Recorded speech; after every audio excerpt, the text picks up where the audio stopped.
Oke, perkenalkan nama saya Brando Lumen Tobing. Saya mahasiswa dari IAKN Tarutung atau Institut Agama Kristen Negeri Tarutung. Baik, beradanya saya di sini untuk memenuhi penugasan yang diampu oleh Ibu Marina Letara Nababan dengan mata kuliah Manajemen Pendidikan dan Pelatihan. Baik, di sini ada beberapa topik yang saya akan bahas mengenai tentang manajemen pendidikan dan pelatihan tersebut, yang dimana topik yang pertama itu yaitu apa yang saya ketahui atau apa yang saya pahami tentang manajemen pendidikan dan pelatihan tersebut, yang dimana manajemen pendidikan itu sebagai suatu proses perencanaan pengorganisasian, pelaksanaan, penugasan dalam mengelola sumber daya yang berupa money, materials, market, mutu, dan informasi untuk mencapai tujuan yang efektif dan efisien dalam bidang pendidikan. Di sini saya akan menjelaskan tentang perencanaan atau planning, yakni yang dimana artinya memilih serta menetapkan aktivitas yang akan dilakukan untuk menetapkan sumber daya yang akan digunakan untuk menunjang tercapainya tujuan dan cita-cita perusahaan tersebut. Yang kedua itu organizing atau pengorganisasian, yakni pengorganisasian ini pembagian tugas kepada para anggota yang terlibat sesuai keahlian masing-masing. Yang ketiga itu pengawasan. Pengawasan dalam arti di sini adalah proses di mana perusahaan menganalisa jalannya proses perencanaan yang telah ditetapi. Baik, poin yang kedua itu bagaimana Anda melakukan aktualisasi atau praktek manajemen pendidikan dan pelatihan setelah saya mengikuti kegiatan 1 dan kedua, yaitu kegiatan 1 itu membuat blog dan kegiatan 2 itu public speaking. Baik, setelah saya sudah mengikuti pelatihan 1 dan 2, yang dimana pelatihan 1 itu mengenai blog yang dimana dapat kita artikan sebagai jenis situs web yang menyerupai tulisan-tulisan pada halaman web, dan biasanya disusun dan diurutkan secara kronologis atau waktu kejadian, mulai dari postingan yang terbaru berada di bagian atas halaman utama. Halaman depan pakai diikuti postingan yang lama. Dimanapun setelah saya mengikuti pelatihan 1 yang itu blog, saya dimana saya sudah bisa melakukan pelatihan blog tersebut, meskipun dalam blog saya itu kurang menarik. Baik, pelatihan yang kedua itu public speaking, yang dimana pengertian public speaking ini sebuah seni berkomunikasi yang dilakukan secara lisan untuk menyampaikan ide, gagasan, pesan, dan pendapat yang bertujuan menginformasikan, menghibur, dan mempengaruhi, dan dilakukan di depan audiens dengan metode dan struktur tertentu. Yang dimana kita ketahui itu fungsi public speaking ini meningkatkan keterampilan kita untuk berkomunikasi, menunjukkan integritas, dan meningkatkan citra merek pribadi bagi kita dan bagi orang lainnya. Baik, jika kita berbicara dengan public speaking di dalam dunia kerja, kemampuan public speaking ini akan membawa banyak keuntungan bagi mahasiswa dan perusahaan yang ia kerjakan. Baik, topik yang keempat itu bagaimana penilaian dan evaluasi saya secara pribadi dalam kegiatan 1 dan kegiatan 2 itu. Baik, penilaian saya tentang blog itu memang sudah cukup baik dalam melakukan kegiatan tersebut, karena kami melakukannya itu dalam via Zoom. Jadi kami hanya bisa melihat peserta lainnya dalam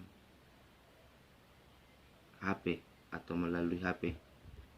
Di situ memang pada saat melakukan pelatihan membuat blog itu, semua peserta memang berlomba-lomba untuk mengetahui bagaimana cara membuat blog itu.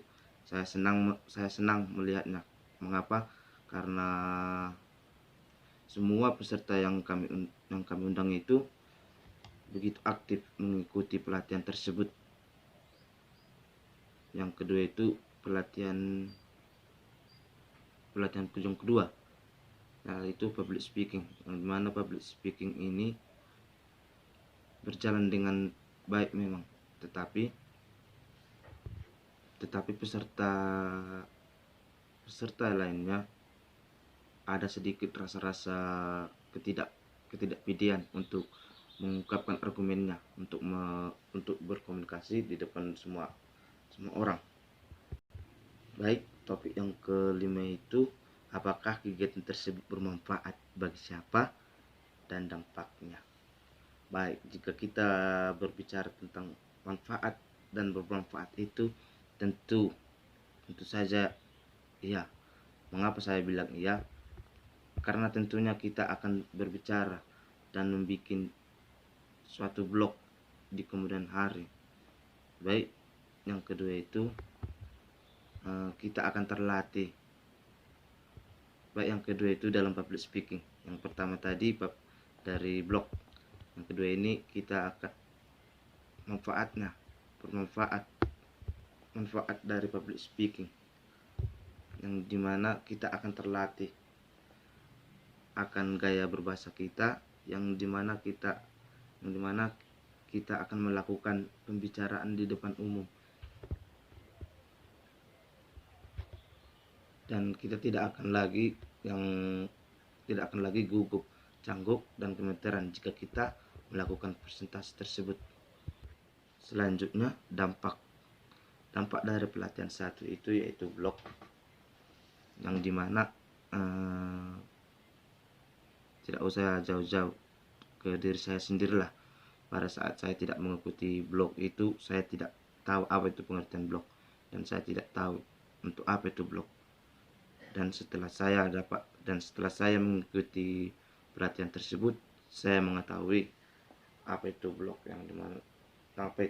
dan saya sendiri pun dapat menciptakan atau membuat blog tersebut, walaupun itu blog saya itu kurang maksimal menurut saya.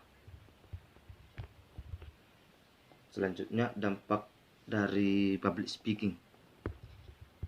Dan dampak dari public speaking ini juga bisa kita lihat dari diri saya sendiri, yang dimana itu sebelum saya mengikuti pelatihan public speaking,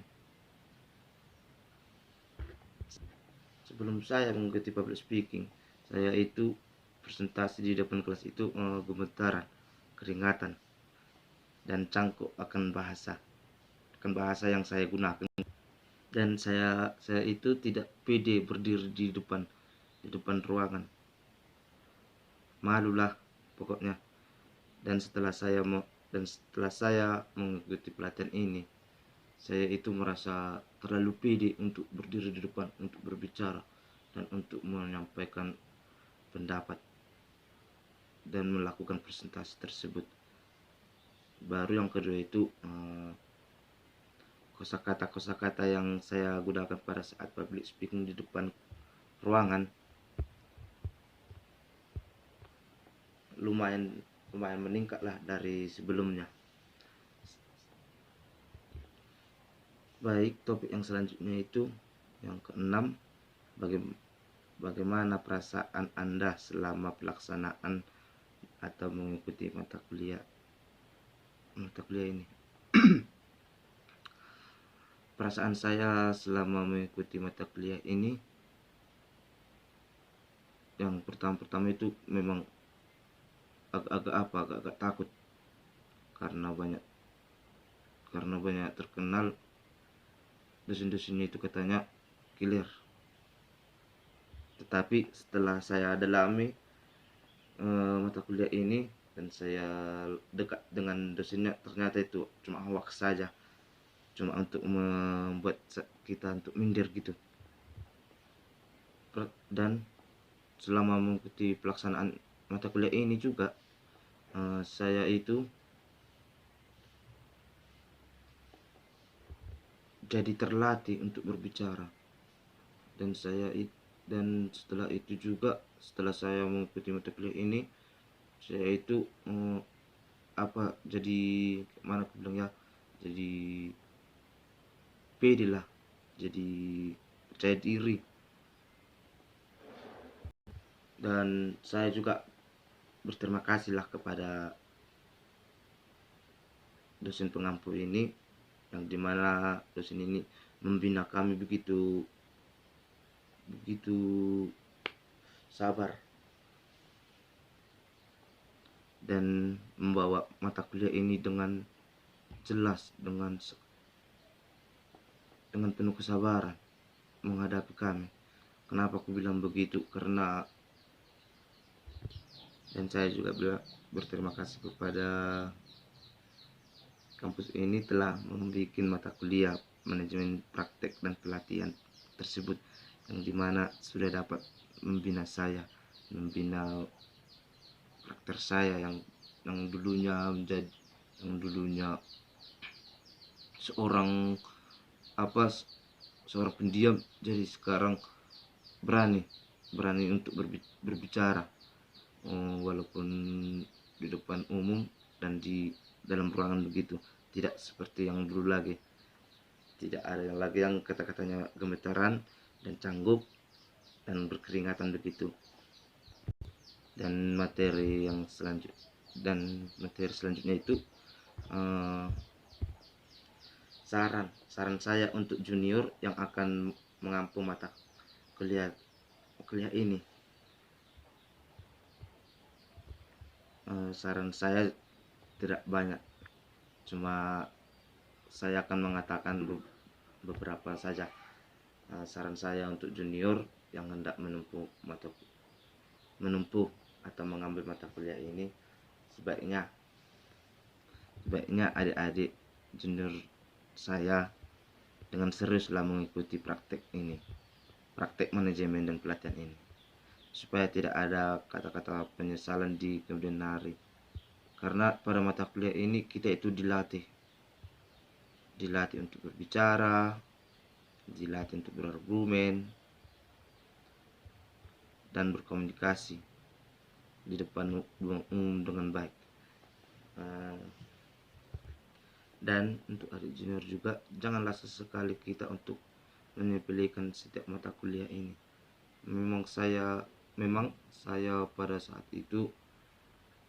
saat pertama kali mengambil mata kuliah ini, memang rasa saya kepada mata kuliah ini memang ada sedikit untuk merendahkan mata kuliah ini, menyepelekan lah. Tetapi setelah saya dalami bahwasannya mata kuliah inilah yang membina kita, yang membina tutur kata kita untuk ke depannya supaya lebih baik lagi. Dan di dalam mata kuliah inilah kita belajar untuk berbahasa, berkomunikasi, berpendapat, dan berargumen dengan baik. Disinilah kita dilatih di mata kuliah yang diampu oleh Ibu Letara Nababan ini. Baik, sekian dari materi-materi yang saya paparkan. Jika saya memiliki kesalahan dan materi yang saya sampaikan kurang jelas, saya minta maaf. Terima kasih. Shalom.